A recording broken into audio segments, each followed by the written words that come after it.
and a couple are laying in bed, okay? You know which one that is. And,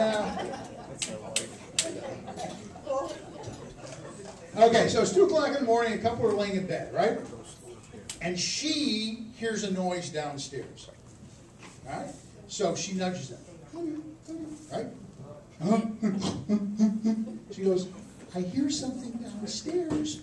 Go look and see what it is. What attribute does the husband have when at 2 o'clock in the morning, in the dark, his wife says, go downstairs and see what the noise is? What attribute does he have? He's heavily insured. That's the attribute, okay? That is her retirement plan right there. 3 months later, she's on a cruise to Acapulco, and they're calling her a cougar. You know, that's what this is. All right, so here's the deal. Now, I have people in class tell me, they want to argue with me on this, and they will say, if I hear a noise in my house, I'm getting my gun, and I'm going to go look. And I go, dude, it's 2 o'clock in the morning, you've been sound asleep, it's pitch black. You go, I know my house like the back of my hand. I don't need the light on. Well, that's really cool. Do you also know that this clown could be hiding anywhere in your house, and as you walk by, it's adios amigo. So there's 2 reasons we don't hunt in our home. One reason is you can die doing that. But there's another reason. And the other reason is this. You can't shoot somebody over a property crime.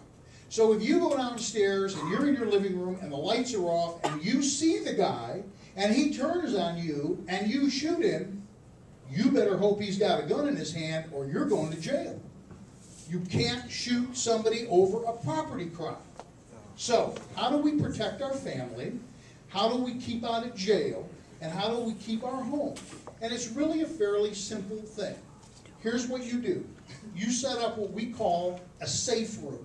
Don't panic. You don't have to install big steel doors, okay? And you don't even use your AK-47 for this one. What you want to do is set it up, if it isn't already, set it up so that you can go on one side of the bed opposite where the door to the room is. So it puts a bed between you and the door. Okay? Everybody got that?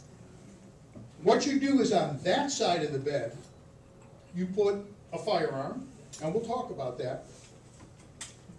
It'll surprise you to know that I have strong opinions on something, but I do. You put a firearm and a cell phone over there. Okay? Now, you hear the noise in the middle of the night. Here's what you do. You take your wife, push her off to that side of the bed, thump, onto the floor, you dive on top. No, ma'am, that's not right.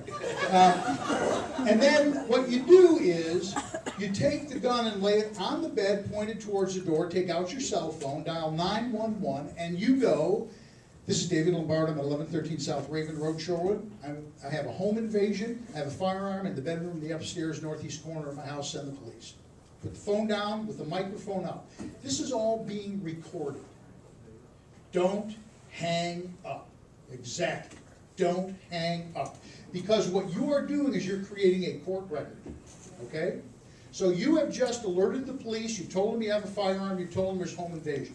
Now, you pick that gun up and you point it at that door. Do we have any carpenters in here? Do we have anybody that works with that? Hit them. They got so much money they can give to our foundation. Nobody works. Okay, the average interior door in a home that's not handicapped accessible is how, Robert, you should know how wide? 32 inches. 32 inches, okay? Think about that, 32 inches. Most men, and I'm not being silly, most men pretty much fill the door, 32-inch wide door. Even women. You know, you don't cut sideways through a door when you're walking, you walk through the door. So all you have to be able to do is point to the middle of that 32-inch hole, all right? That's it. Now, at the top of your voice, you say, I know you're in the house, I have called the police and they are on the way, I have a gun. If you come in this room, I will shoot you. That is now recorded. All right? It is on, I was going to say tape. They don't use tape, but it's all those little zeros and ones giving up their life in some machine somewhere. Anyway, protons, neutrons, so-ons, whatever those are. It's permanently recorded, just like Sister Lucille said in the 5th grade. It's in my record forever, right? Now, if you hear them actually coming up, so much the better. Yell it out another time. Let's get around there twice if we can. I hear you coming up the hallway. The police are on the way. If you come in this room, I will shoot you. Now, unless you live in a cavern, you can see a textural difference in the dark in your bedroom door. Can you not? Okay? I mean, you may not be able to pick out detail, but you'll know if there's somebody in the doorway. For people who are uncertain, I didn't say opposed to, but uncertain about taking a human life, and I understand that. I like to make things as light and humorous as possible, but I get that, believe me. Here's the deal. You're not making the decision. You have warned this individual once, probably twice. You've told him, if you come in this room, I'm going to shoot you. It's not your call. You didn't make the choice. You didn't invite him in. You didn't provoke him. You didn't do anything, and you warned him not to do that. If he hits that doorway, that's literally your trigger point. That's it. Boom, boom. That simple. Now, heaven forbid if that ever happens. What happens in the aftermath? Here's the thing. It's still being recorded. So what you do is, you turn the light on now, and you have to understand that when the police arrive, they have no idea who you are. You could be the bad guy. So you say it to them, you go, hey, I'm up here in the upstairs bedroom. Don't say I just killed somebody, all right? Clam up. People have it's bizarre. I mean, it truly is, human nature is bizarre. When you get into that kind of situation, you will have a compulsive need to talk. I kid you not. I mean, the cop will come in and go, what happened? They'll try and do an information dump. And they're scribbling like crazy because they will use that in court. All right? You do not talk to the police. Now, I don't mean be belligerent. I don't mean be a jerk. But you don't talk. You simply say, I am overwhelmed by this. Nothing like this has ever happened in my life. I have to talk to an attorney. I gotta recover from this before I can talk. I want to be cooperative, but I can't talk to you until I talk to an attorney. It's that simple. Don't let them push you into talk.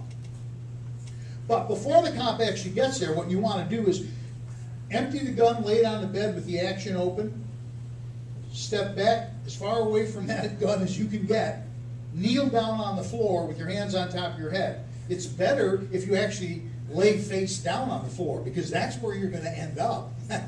The cop is going to come through that door with the gun drawn at about 230 miles an hour, and he's going to pounce on you like a cougar on a mouse. And you're going to go down, face down to the ground. They're going to cuff you up, because numero uno in law enforcement, you control the scene. Doesn't do the cop any good to get himself killed. Okay, so until they sort it all out, you're going to get hooked up, and you're going to go face down in the process. So, just kneel down, put your hands on your head, be cooperative. And then they'll feel real bad when they brush you off and pick you up and, get the dust out of your face. So, the second thing to know about this is there anybody in here that doesn't